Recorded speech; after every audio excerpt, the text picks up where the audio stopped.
Okay, Nick Clark here with runcollar.com. I'm with Glen Randall, Colorado resident. We're here in Zinal, Switzerland, 2 days before the Sierre Zinal mountain race. 30 kilometers from Sierre to Zinal. Glen, how you doing? I'm doing pretty well. How long you been out here in Switzerland now? I got in on Monday mornings, and it is now Friday, so this is my 5th day out here. Okay, you feeling like you're over the jet lag and acclimated and all that good stuff? I believe the jet lag's pretty much all in your head, so the kid on my flight into Geneva kicked the back of my seat for 7.5 hours, so I had a rough first day, but since then I've been in good shape, so... Good.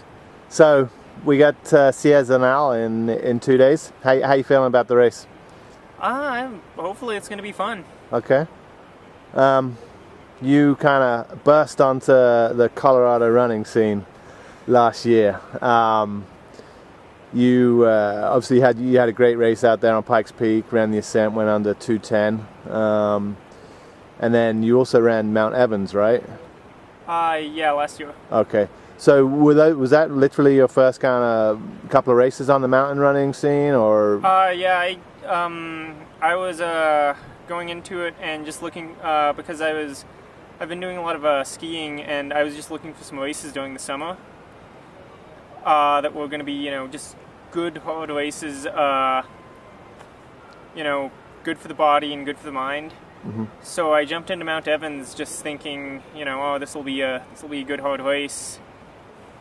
And I won that, and then I got into Vale Hill Climb, and actually they were laughing at me out of the start because I'm kind of used to cross-country running and track from college. Mm-hmm. So I went out at a, probably a little less than a 5-minute mile because the first mile was flat. Right. And they were laughing at me, and then I just kind of kept going.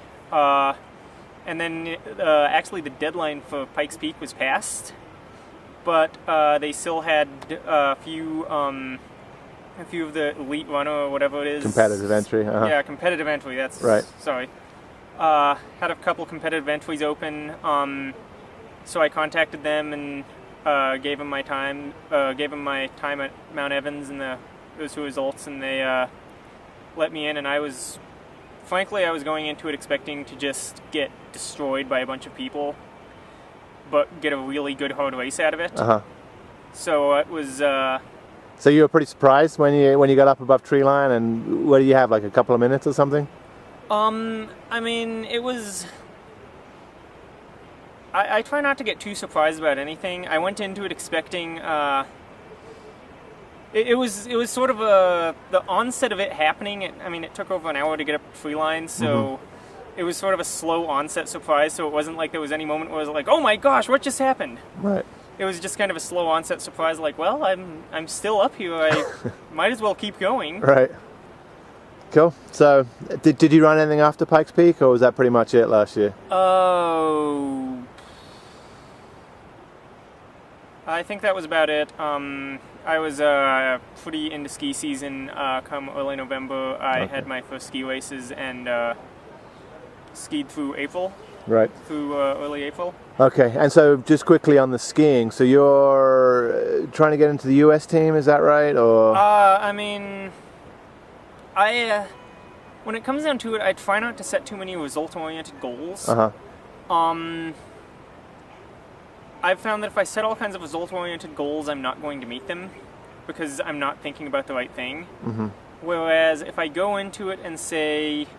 my goal is to go out there, I'm going to have fun, I'm going to have a good race, I'm going to have a hard race, and when I finish, I'm going to know that I went out there and, couldn't have really done much more, then the results are going to come. Mm-hmm. So for me, the mindset isn't, it shouldn't be. When I'm racing well, the mindset isn't what results am I going to get, the mindset is, how painful is this race going to be, how smart am I going to run, things like that. Mm-hmm. Whereas if I start going into a race and being like, oh, I can win this race, it's not going to go so well. Okay. So skiing still remains your primary focus? I'm I've had enough success in mountain running that I'm kind of trying my hand at that, and also I'm kind of interested to see what I can do in some of the flatter stuff. Right. So this summer I've been just doing training for running. Great. So you like to take it out hard. We've seen that. We saw it out at Pikes and Boulder, right? You went out hard there in the Citizens race. I went out at a pace that I was Comfortable at? hoping on a good day I could manage to keep up. All right. And I couldn't keep that pace up, but oh well. So on Sunday we've got I think, what is it, like a 7,000 foot climb or a 5,000 foot climb off the bat? You going to go out hard? You'll have to wait and see. I'll have to wait and see. Yeah, keep your cards close to your chest. Yeah, good way to approach it. Good. So and then after Sierre Zinal, you're heading back to the States? Yeah. After Sierre Zinal, I'm actually headed back. Sierre Zinal is on Sunday. I'm headed back to the States on Monday. Mm-hmm. Any race plans? Looking at some half marathons. Okay. I'm looking to get into a fast and flat half just to, see how fast I can run. Okay. So Pikes Peak is definitely not happening? Defending champion? I would be very surprised if Pikes Peak happened. Okay. So it's still not out of the question then?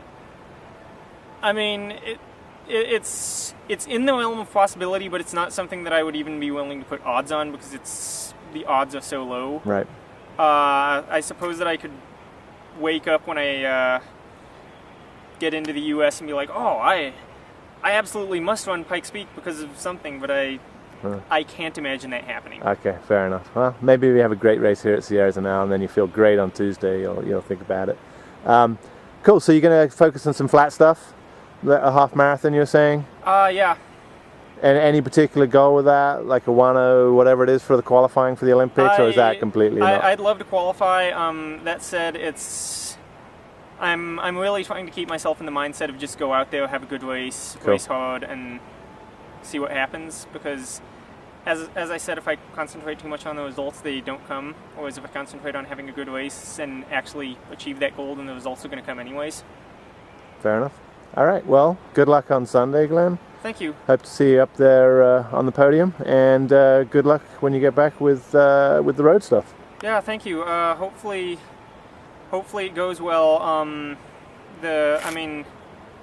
actually probably going to look a lot different than a lot of the other runners. I'm fairly a lot of times everybody's talking, oh yeah, there's so many feed stations out there, and I don't really like public feeds that much. I've occasionally had I actually was quite ill and was throwing up for 5Ks of a ski race some years ago because of just feeds that my body was not happy with at all.